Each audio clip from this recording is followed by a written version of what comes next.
Husband cooking breakfast. Paborito, almusal, itlog na may bacon.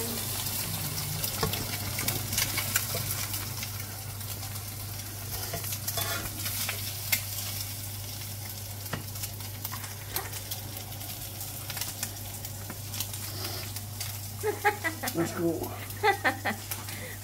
Sa kanya medyo soft.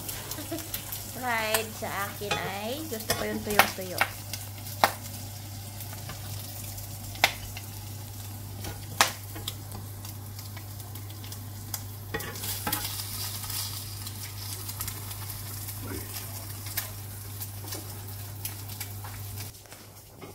Yan ang aking gusto ay medyo brown na pagkaluto ng itlog. Ayoko nang medyo malambot na may pahilaw pa yung gitna. Ayan, kain na tayo. At saka syempre kanin yan.